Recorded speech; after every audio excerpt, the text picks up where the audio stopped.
Bienvenue à Barikasila TV. Nous avons la joie, chers auditeurs et chères auditrices, d'accueillir M.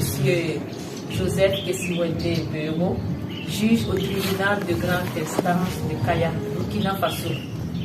Et bonjour M. Beuro. Bonjour ma soeur, bonjour à Barikasila TV, bonjour chers téléspectateurs. Voilà, nous allons ensemble parcourir l'histoire de sa vie, son histoire personnelle, qu'il a eu à publier dans le site des Sœurs du Christ Rédempteur. Voilà. Monsieur Beuro, dans cette histoire, vous mentionnez que votre vie contenait des germes d'échec. Que signifie cette expression?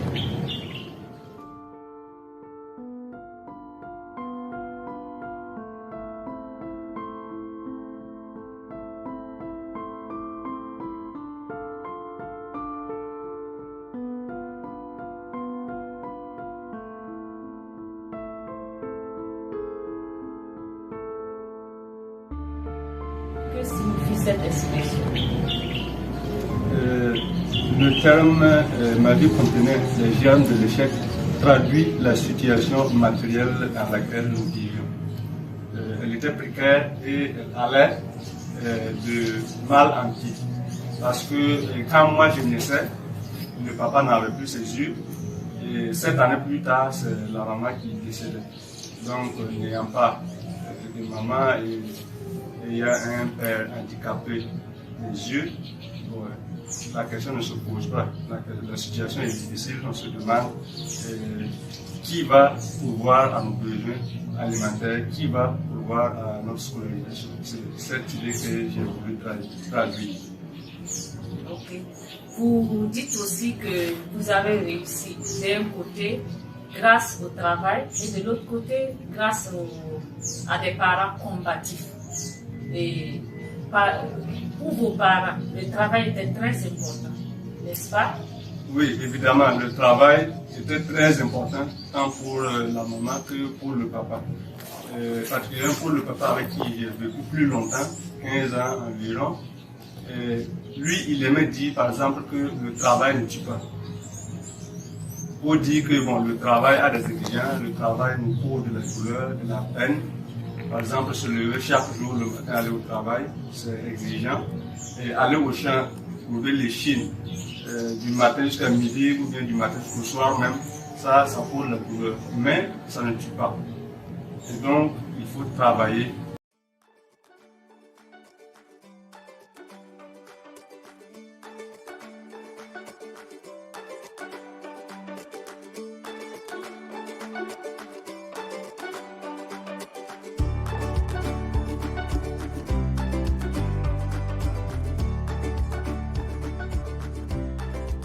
Et personnellement et plus spécifiquement, je parle de 2 personnes qui ont pris en charge mes frais de scolarisation, mes frais de formation du secondaire jusqu'à l'université.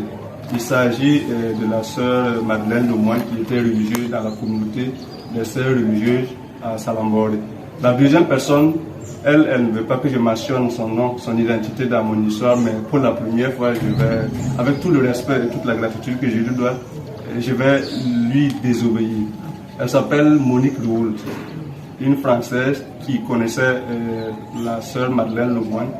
Et c'est ces 2 personnes-là qui ont payé mes frais jusqu'à ce que je termine mes études à l'université. Ah bon, oui. Vous parlez aussi de dames miséricordieuses, dames généreuses, de solidarité des gens, des voisins qui vous aidaient. Est-ce que vous pouvez nous spécifier cette aide-là? Oui, comme je l'ai déjà dit, la maman n'était plus à mon âge de 7 ans et mon petit frère avait l'âge de 4 ans. J'avais également un grand frère, une grande soeur, mais les 2 n'étaient pas au village avec nous. Donc c'était le papa et nous 2, 7 ans et 4 ans.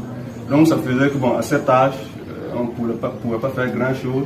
Et donc, rien que pour avoir l'eau pour boire, bon, les voisins ont dû puiser de l'eau pour nous.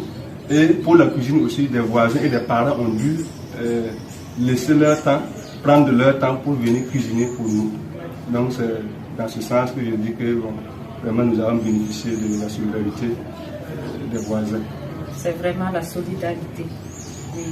Vous dites aussi que, je vous cite, je tenais le bâton de papa tandis que lui tenait le seau d'eau.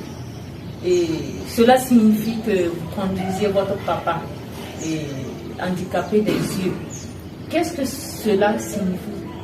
Qu'est-ce que cela signifiait pour vous? Franchement, à l'époque, en son temps, cela ne signifiait rien pour moi. Mais aujourd'hui, cela veut dire simplement qu'il faut accepter la situation que l'on vit, notre situation, et travailler à quitter cet état, cette situation. Voilà. Le même papa, il avait l'habitude de dire que, de se poser la question, qu'est-ce qui ne finit pas, pour tirer la conclusion que tout a une fin. Toute situation, toute chose a une fin. Ne serait-ce que par la mort, tout va finir un jour. Voilà. Et donc, cette situation ne pouvait pas être pérenne.